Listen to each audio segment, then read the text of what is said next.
반갑습니다. 한 주간 잘들 지냈죠?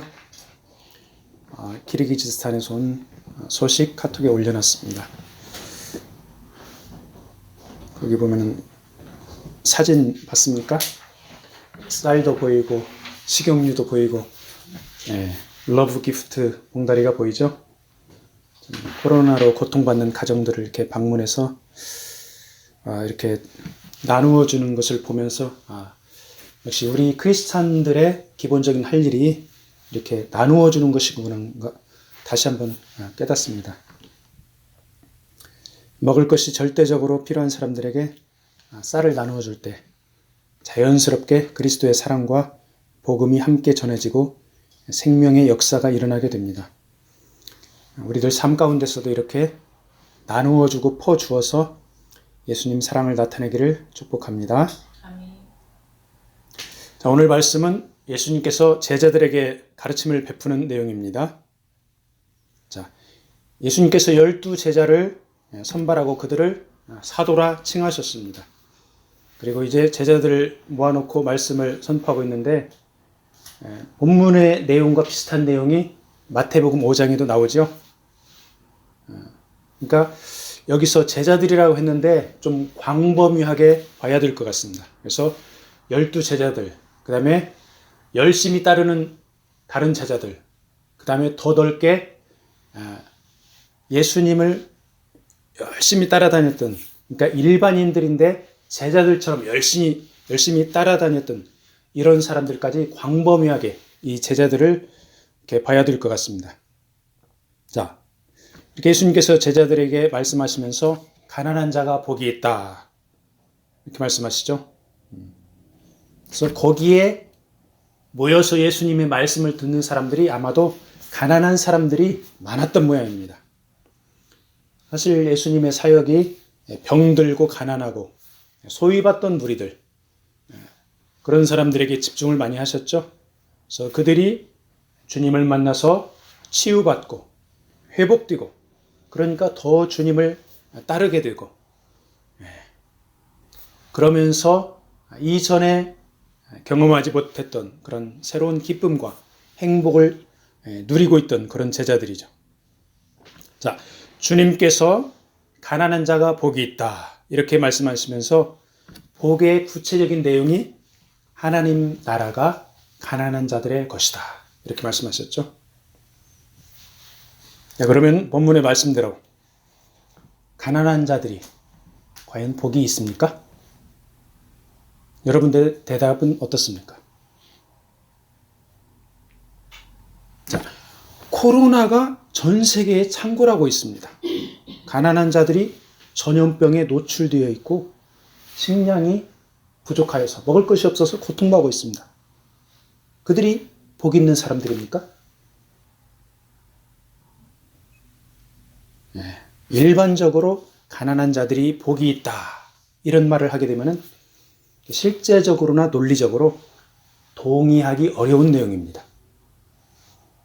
그렇지만 오늘 이 말씀을 누가 하고 있습니까?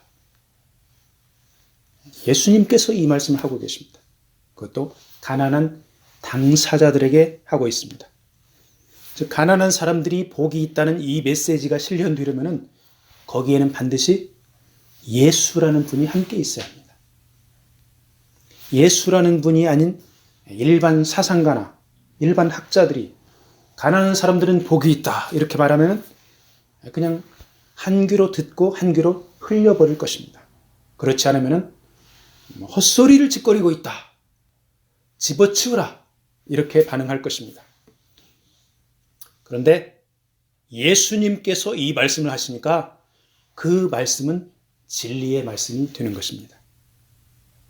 다른 각도에서 보면 가난한 사람들이 예수 그리스도를 만나야 진정한 복이 있다 이 말씀이죠. 그리고 그 복의 내용이 하나님 나라를 소유한다 이 말씀이죠.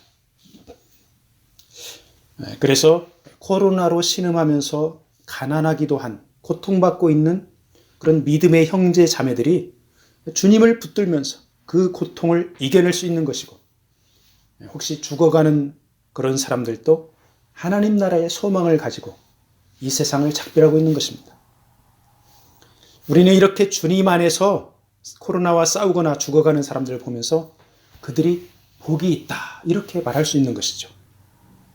그렇지만 가난하면서 주님을 모르고 고통당하는 사람들, 그런 사람들은 복이 있는 것이 아닙니다.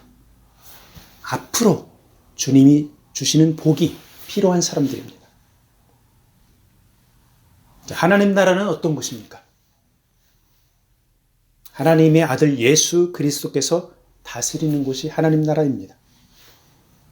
가난한 자들의 마음에 주님이 임하시면 곧 그들은 하나님 나라에 거하는 것이요 그들에게 참된 복이 임하는 것입니다.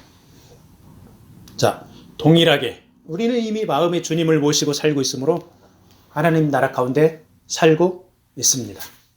아멘.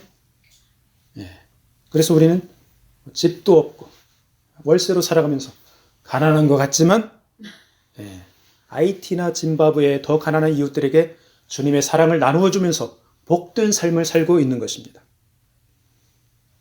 그런데 우리 주변에 보면은 좋은 차 몰고 다니고 명품 가방 들고 다니고 그러고 있지만은 마음은 불안해하면서 미움과 분노로 살아가는 사람들 얼마나 많습니까? 그들에게 필요한 것이 무엇입니까? 본문의 말씀에 따르면은 그들은 가진 소유를 내려놓고 가난해져야 합니다. 가난한 상태로 언덕에 앉아 주님의 말씀을 듣는 제자들, 그 무리들처럼 부자들은 가진 것들을 가난한 자들에게 나누어 주고 주님을 바라봐야 합니다. 진정으로 주님을 바라보고 있는 사람들이라면 가지고 있는 소유물들이 거치장스러워서 나누어 줄 수밖에 없습니다. 맞습니까? 즉 주님과 함께 있으면은 세상적으로 볼 때 가난해지는 것이 자연스러운 현상입니다. 그리고 그것을 부끄럽게 여기는 것이 아니라 오히려 기쁘고 복된 것으로 여기는 것입니다. 그래서 우리 인간에게 진정한 복이라는 것은 주님과 함께 동행하면서 그 말씀에 귀 기울여 살아가는 것입니다. 우리 주님께서는 이 땅에서 살아갈 때 가난하게 보였습니다. 그렇지만 실제로는 풍요롭게 엄청나게 나누어 주면서 살았습니다. 그리고 우리들도 그런 패턴을 본받을 수가 있습니다. 이렇게 주님을 따라가는 사람들의 모임이 바로 진정한 교회입니다. 진정한 하나님의 나라인 것입니다. 자, 주님께서 이어서 말씀하십니다. 지금 배고픈 자는 복이 있나니. 지금 배고픈 자는 복이 있나니. 배부름을 얻을 것이요. 지금 우는 자는 복이 있나니. 웃을 것이요. 이 말씀도 앞절에 가난한 자는 복이 있다는 말씀처럼 제자들을 향해 주시는 말씀입니다. 너희들이 제자의 길을 가려면 배가 고프고 눈물을 흘리며 고통스러운 일이 발생할 것이다. 그렇지만은 배부름과 웃음을 회복할 것이다. 그 말씀이죠. 자, 요즘에 한국교회 성도들을 전 세계의 실정에 한번 비추어 보세요. 어때요? 배고픈 사람들이 있습니까? 한국교회 성도들, 한국 사람들은 거의 배고픈 사람들이 없죠. 아프리카나 남아시아, 중남미의 교인들은 배고파서 신음하고 울면서 고통받는 사람들이 많습니다. 본문 말씀에 비추어보면 그들에 비해서 우리 한국 교인들은 엄청나게 복을 받은 것이죠. 자, 하루 세 끼 잘 먹고 있습니다. 고기도 먹습니다. 과일, 디저트도 먹습니다. 그래서 살이 찌는 것을 고민하면서 살아가고 있는 실정입니다. 자, 우리는 이렇게 받은 복을 쌓아놓고만 있으면 어떻게 됩니까? 부패합니다. 그래서 부패하지 않기 위해서 자꾸 나누어 주고 있습니다.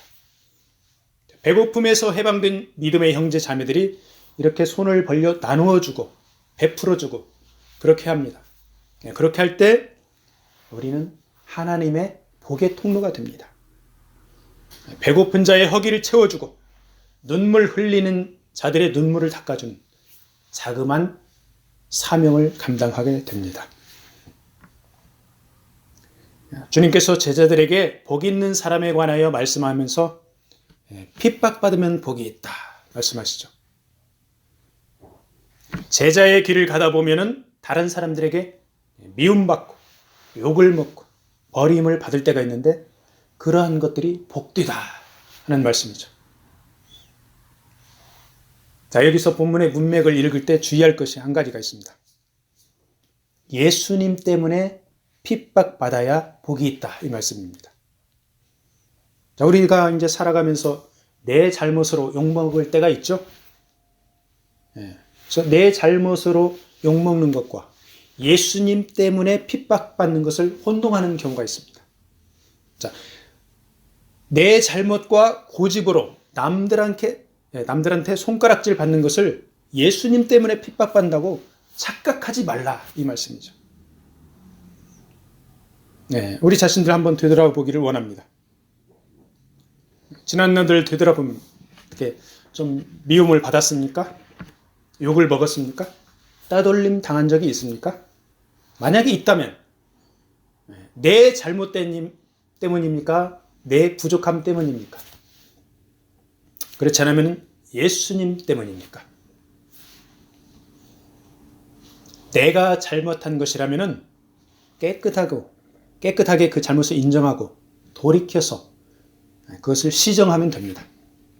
그런데 많은 사람들이 자기 잘못을 인정하기보다는 단지 그 상황만을 벗어나려고 임경변하다가 일을 더 크게 만들죠.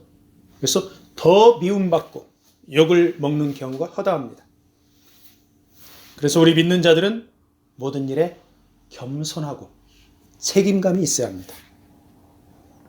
한편으로 나의 능력이 부족해서 미움받거나 욕을 먹는 경우가 있습니다. 공장에 가서 일을 하다가 일 못하는 사람은 욕을 먹습니다. 이 경우는 욕을 하거나 미워하는 사람들에게 문제가 있습니다. 내가 능력이 안 돼서 못하는 것을 손가락질 당하면 속상하기 그지없습니다. 그저 인내하면서 자신의 실력을 갈고 닦아서 부끄러움을 당하지 않도록 해야 합니다.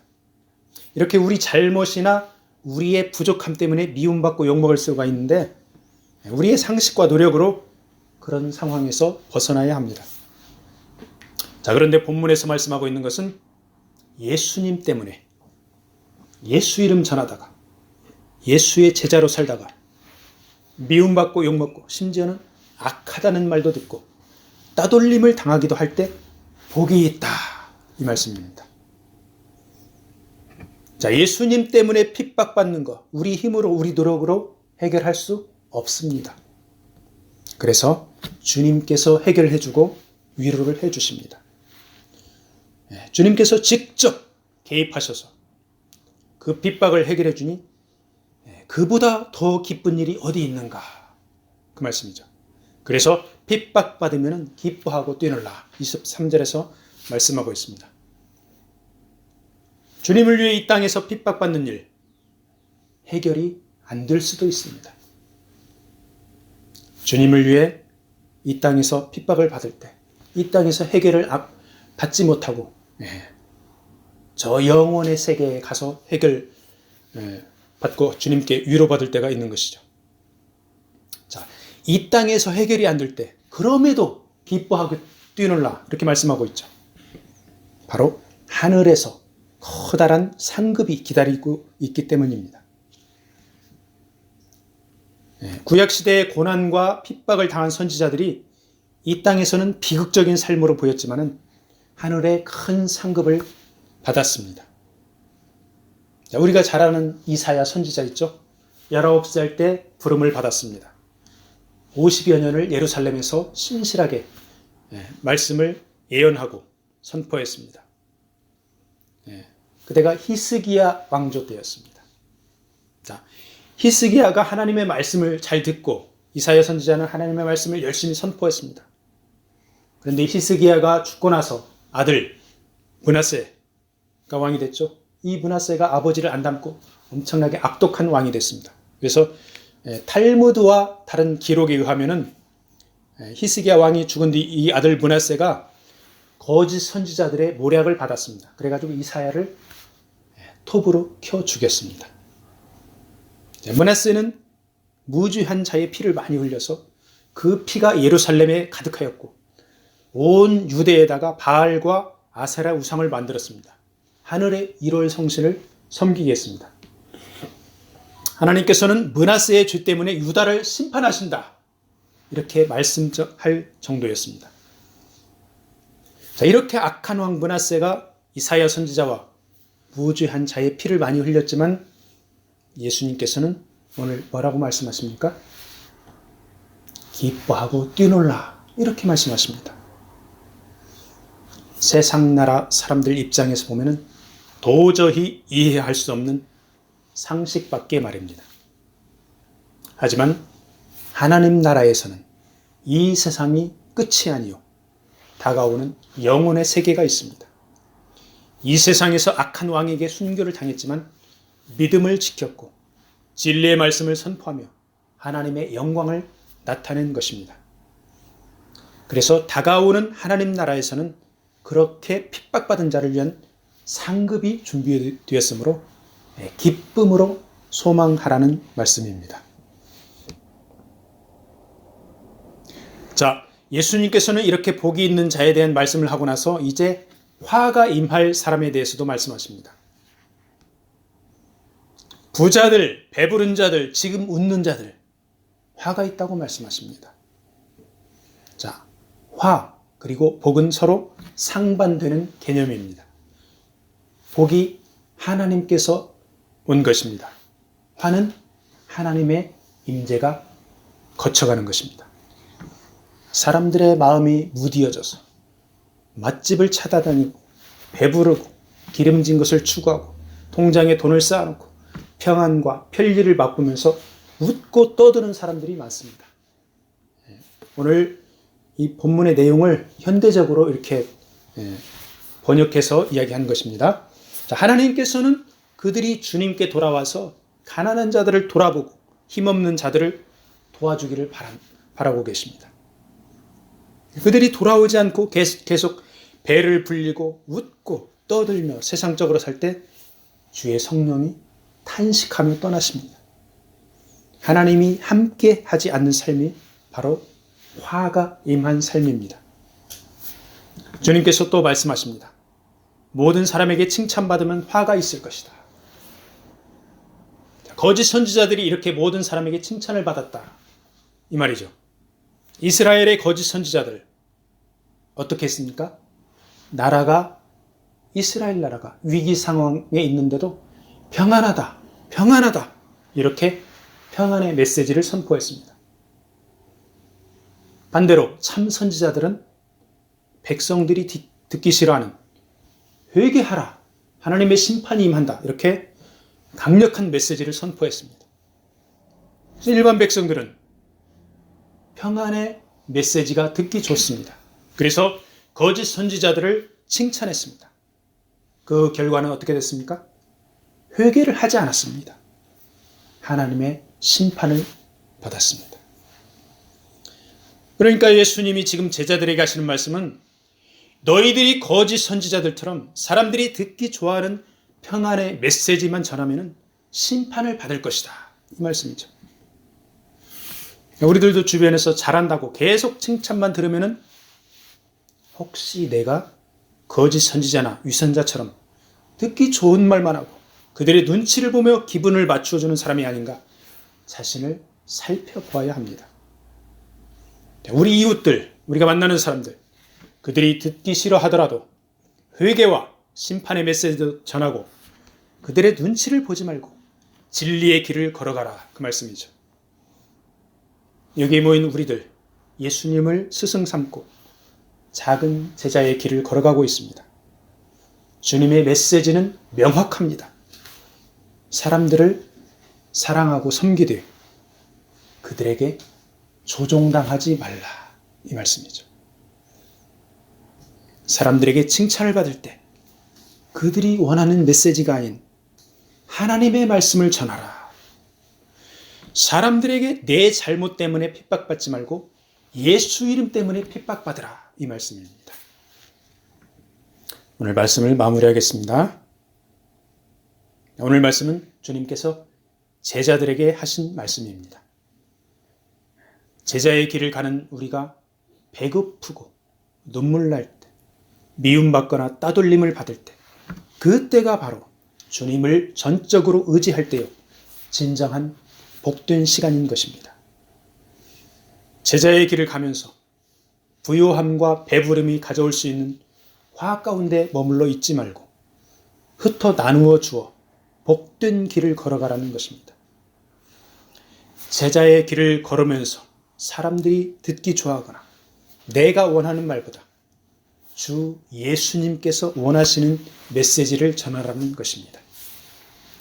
자, 이번 한 주간도 주님의 제자의 복된 길을 걸어가기를 축복합니다. 아멘.